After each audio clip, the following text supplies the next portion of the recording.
Hai, apa kabar? Apakah ada yang merasa bahwa malam yang kelam ini mengingatkan kita pada masa kelamnya kehidupan ini? Masa kelam ketika kehidupan normalku menjadi kacau dan berjalan tidak semestinya, dan semua mimpi pun sirna. Apa yang kuimpikan hancur berantakan. Tubuh menjadi begitu lemah. Iya,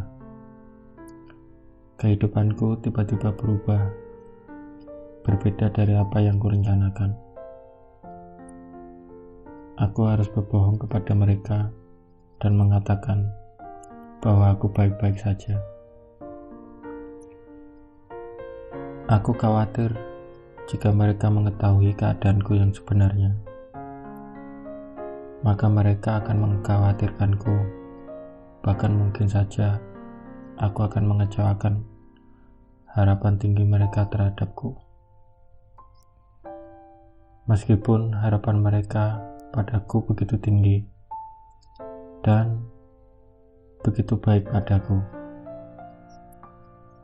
tetapi rasanya harapan itu membuatku semakin tersaru dan memberatkanku. Sementara orang-orang yang membenciku akan semakin puas menghujat diriku jika mereka tahu betapa kacaunya hidupku. Kurasa permasalahanku ini tidak akan berakhir dalam waktu yang singkat. Aku butuh waktu untuk menyelesaikan semua kekacauan ini.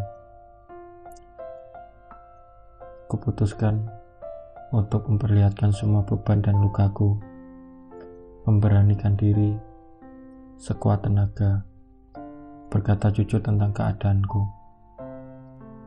berharap mereka mau menungguku menyelesaikan semua ini, dan berharap mereka tak lagi mengkhawatirkanku, berharap mereka mau mempercayaiku untuk bisa menyelesaikan semua kekacauan ini. Meskipun aku takut jikalau keputusan ini akan melukai diriku lebih dalam lagi. Akan tetapi ketakutanku pun terjadi. Setelah kubuka semua hal tentang diriku, ada sebagian orang yang semakin menghujatku karena kacaunya hidupku. Sementara mereka yang peduli padaku semakin kelabakan mengkhawatirkanku. Aku tahu mereka mengkhawatirkanku karena mereka begitu peduli padaku. Tetapi kekhawatiran mereka tak mampu membantuku. Justru kekhawatiran mereka semakin membuatku tertekan dan terbebani. Aku merasa mengecewakan mereka. Bahkan mereka berkata bahwa aku seorang pembohong. Aku disebut mengkhianati mereka karena aku pernah berkata bahwa hidupku baik-baik saja, meskipun sebenarnya hidupku sekacau ini. Hei, aku percaya pada kalian, sehingga aku berani memutuskan untuk berkata jujur akan kebohonganku, meskipun itu berat bagiku. Akan tetapi tetap saja, kebohongan tetaplah kebohongan, pembohong tetaplah pembohong. Aku tak berkata apapun adalah sebuah kesalahan. Aku berbohong pun suatu kesalahan. Aku memutuskan jujur di akhir kebohonganku pun tetaplah membuatku menjadi orang yang bersalah. Tidak ada hal benar yang aku lakukan di mata manusia.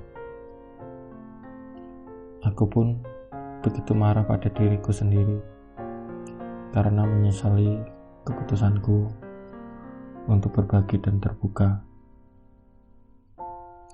Aku hanya berharap mereka menerimaku, menerima kesalahanku, menerima kebohonganku, dan menerima kejujuranku. Karena aku hanya seorang manusia yang bisa saja melakukan kesalahan. Kekacauan ini bertambah rumit dengan berbagi kepada manusia-manusia ini, dan membuatku pergi dari siapapun.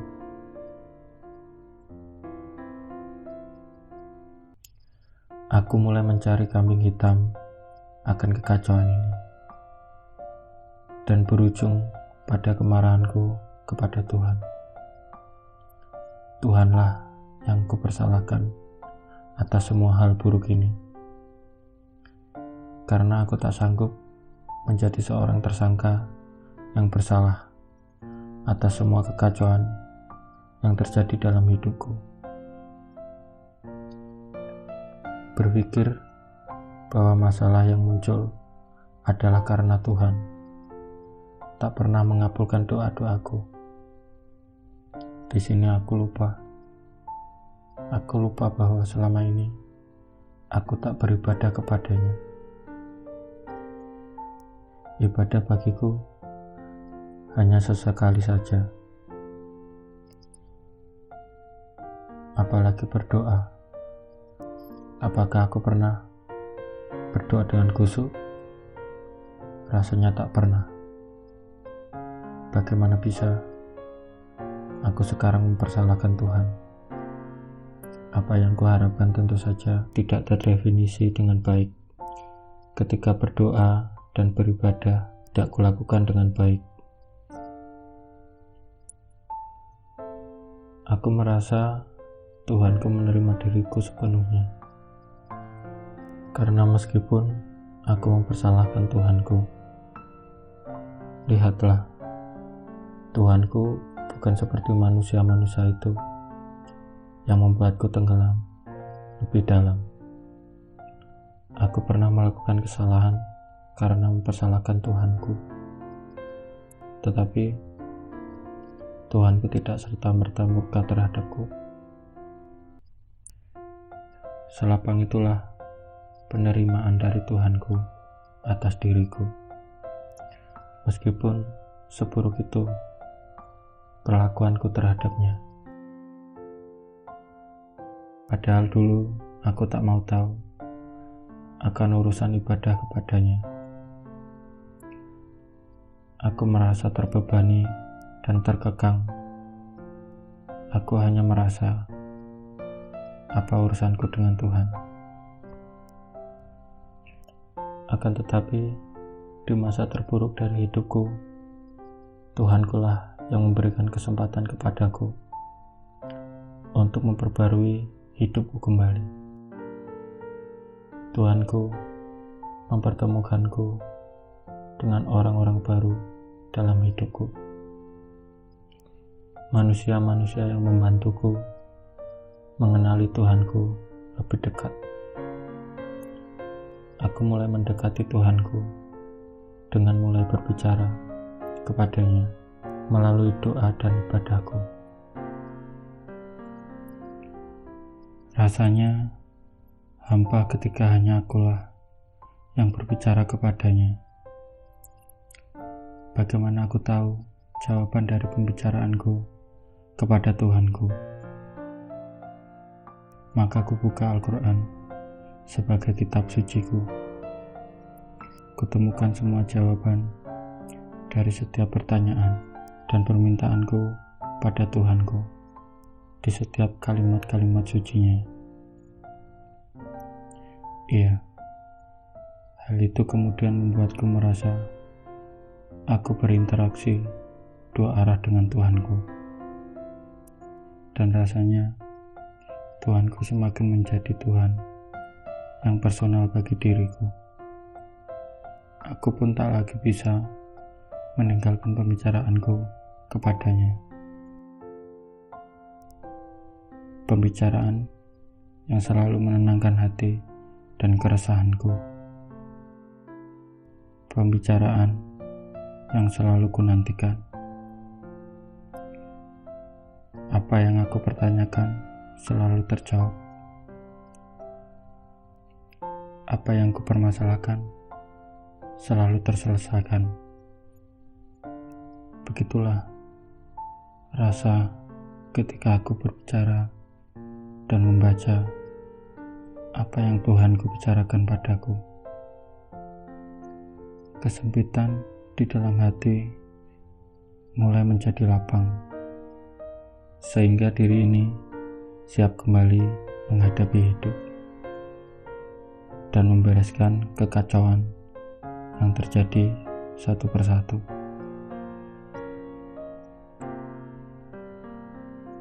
Lantas bagaimana tentang manusia-manusia itu?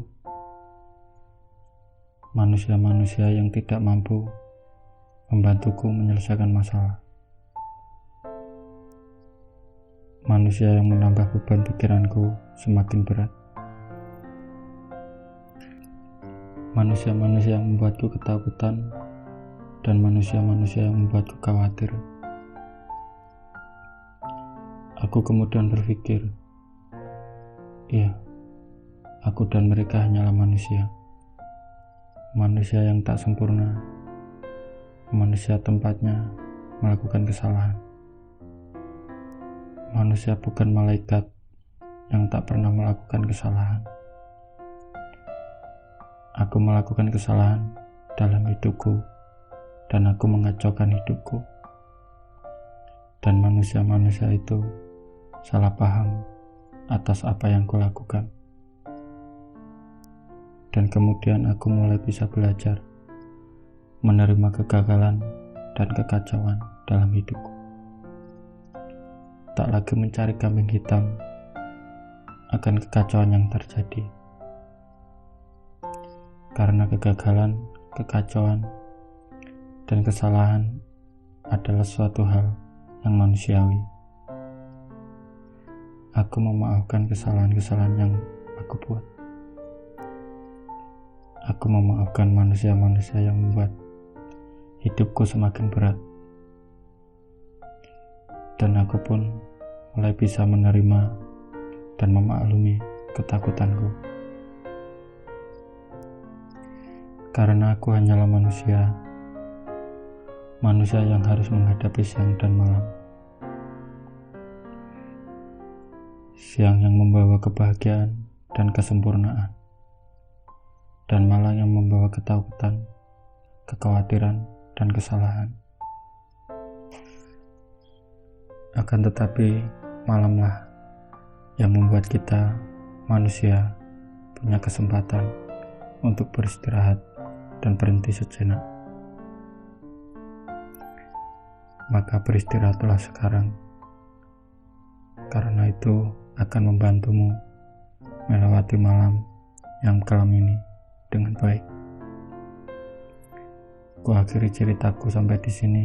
Selamat malam dan selamat tidur.